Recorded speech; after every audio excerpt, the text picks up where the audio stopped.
Mr. President, it gives me real pleasure, a great deal of pleasure, to introduce the next speaker. She's a young lady who now lives on the West Coast. She was in Afghanistan about 2 years ago, together with a group of her schoolmates. They were attacked by the forces, including the Soviet forces. Some of her schoolmates were killed, and she has agreed to come from the West Coast today to take part in these ceremonies. She's asked that we not use her last name because her family is still in Afghanistan, and so I will follow her instructions and, Mr. President, introduce to you and this audience Nahid.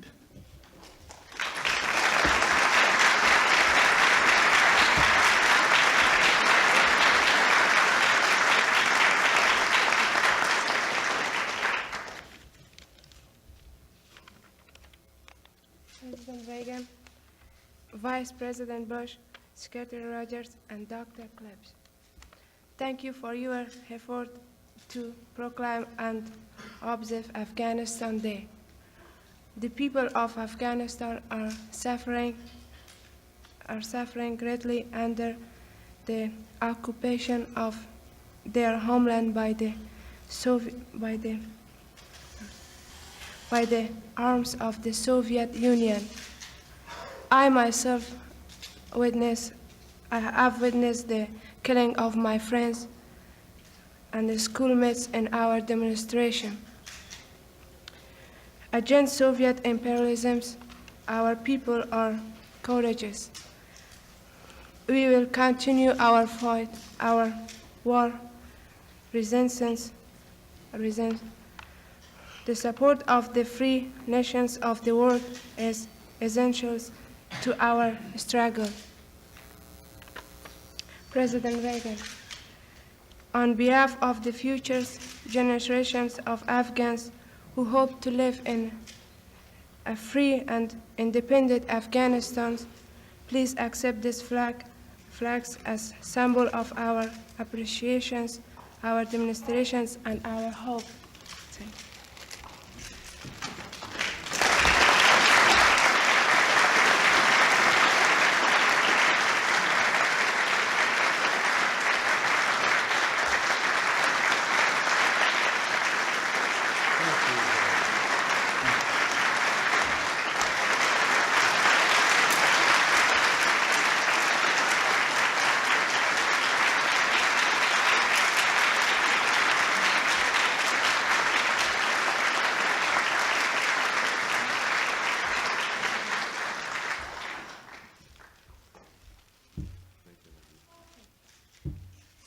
Ladies and gentlemen, the President of the United States.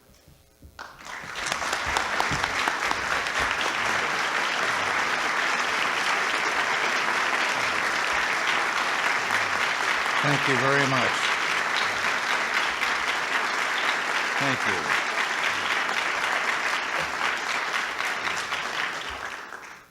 I can't help but say thank you all very much, but I can't help but recall that I was in Iran on the day that the first coup took place by the Soviet Union and their overthrow there of the government. I take particular satisfaction in signing today the proclamation authorized by Joint Resolution number 142, which calls for the commemoration of March 21st as Afghanistan Day throughout the United States. This resolution testifies to America's deep and continuing admiration for the Afghan people in the face of brutal and unprovoked aggression by the Soviet Union. A distinguished former Secretary of State, William P. Rogers, is coordinating the observance of Afghan Day in the United States. He not only has my strong support, but that of former Presidents Carter, Ford, and Nixon, and former Secretaries of State Muskie, Vance, Kissinger, and Rusk. The Afghans, like the Poles, wish nothing more as you've just been so eloquently told, than to live their lives in peace, to practice their religion in freedom, and to exercise their right to self-determination. As a consequence, they now find themselves struggling for their very survival as a nation. Nowhere are basic human rights more brutally violated than in Afghanistan today. I have spoken on occasion of the presence of unsung heroes in American life. Today we recognize a nation of unsung heroes whose courageous struggle is one of the epics of our time. The Afghan people have matched their heroism against the most terrifying weapons of modern warfare in the Soviet arsenal. Despite blanket bombing and chemical and biological weapons, the brave Afghan freedom fighters have prevented the nearly 100,000-strong Soviet occupation force from extending its control over a large portion of the countryside. Their heroic struggle has carried a terrible cost. Many thousands of Afghans, often innocent civilians, women and children, have been killed and maimed. Entire villages and regions have been destroyed and depopulated. Some 3 million people have been driven into exile. That's 1 out of every 5 Afghans. The same proportion of Americans would produce a staggering 50 million refugees. We cannot and will not turn our backs on this struggle. Few acts of international aggression have been so universally condemned. The United Nations has repeatedly called for the withdrawal of Soviet forces. The Islamic Conference, deeply troubled over this assault on Muslim religion, has 4 times condemned the Soviet occupation. The non-aligned movement has added its voice to the demands for withdrawal of foreign troops. Most recently, as you've been told, the European Parliament took the leadership in advancing the idea of a worldwide commemoration of Afghanistan Day. On behalf of all Americans, I want to thank the members of the European Parliament for this action and welcome today the participation of Egon Klepsch, Vice President of the European Parliament, and his distinguished colleagues. I also want to express the hope that people the world over will respond with eagerness and determination. And in that connection, I want to express my particular appreciation that we're joined here today by members of the parliaments of Japan, Kenya, Panama, Thailand, and Austria. We must go beyond public condemnation of the Soviet puppet regime in Kabul to bring relief and an early end to the Afghan tragedy. We have a human responsibility to the Afghan refugees. The United States has given generous support to the UN's refugee effort, and I'm pleased to announce today an additional commitment of $21.3 million worth of food. This contribution will bring the total U.S. support for the refugees to over $200 million in the past 2 years. But I ask that all Americans supplement these funds with personal donations to organizations which work with Afghan refugees and the cause of a free Afghanistan.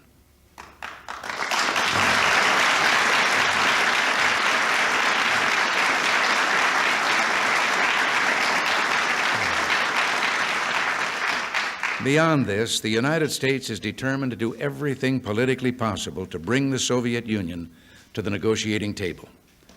We and our allies have made clear that Afghanistan will remain a central issue in U.S. government and East-West relations as long as Soviet forces continue to occupy that nation.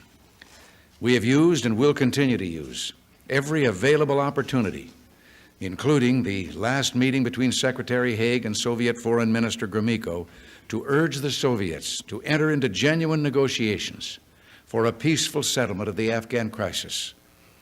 In that spirit, I want to address the claim made by the Soviet Union that its troops entered Afghanistan and must remain there as a result of foreign intervention against the Kabul government. The world is well aware that this is nothing more than propaganda designed to divert international attention from the sordid reality. The foreign interference in Afghanistan comes from the nearly 100,000 Soviet armed invaders.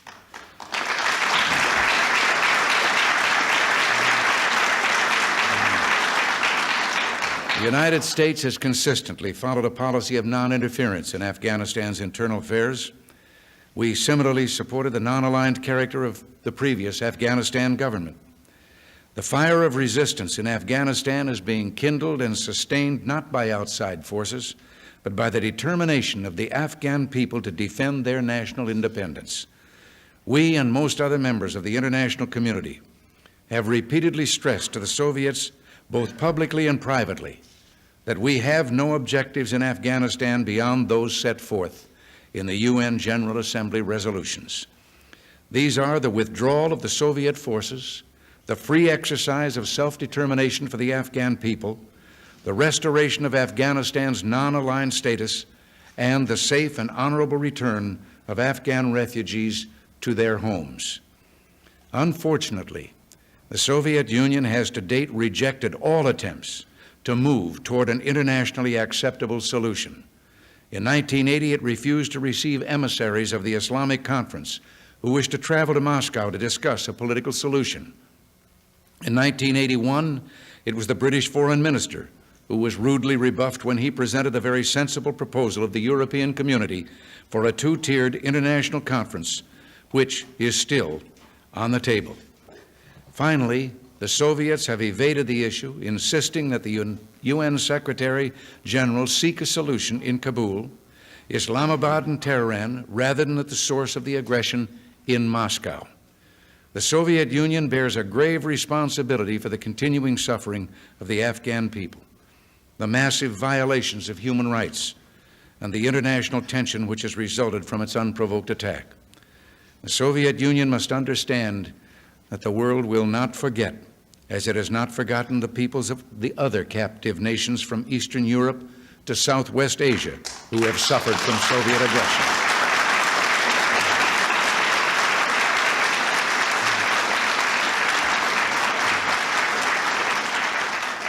This is the meaning of Afghanistan Day, that the Afghan people will ultimately prevail. Coincidentally, the day after Afghanistan Day, this country plans to launch the third Columbia space shuttle.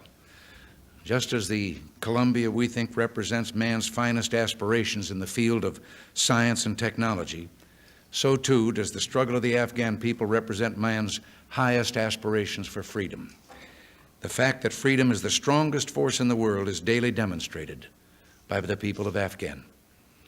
Accordingly, I am dedicating on behalf of the American people the March 22nd launch of the Columbia to the people of Afghanistan.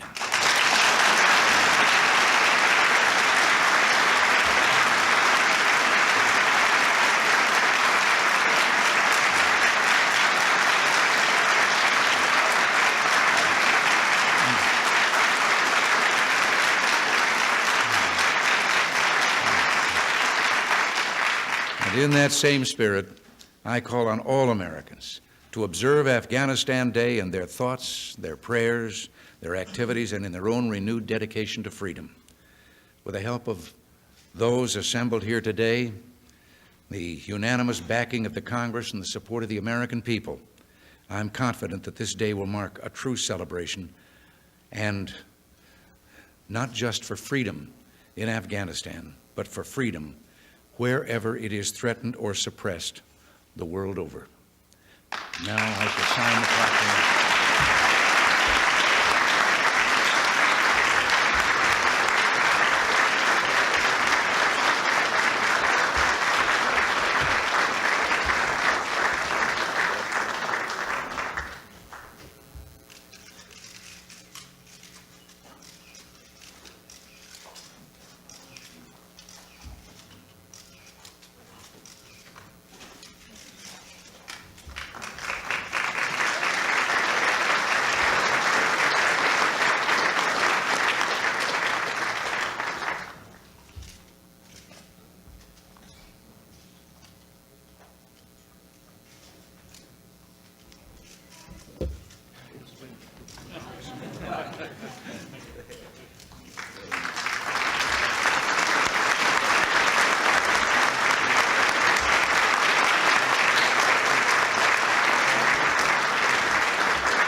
Thank you, Mr. President. Ladies and gentlemen, that concludes the meeting.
Columbia was fantastic.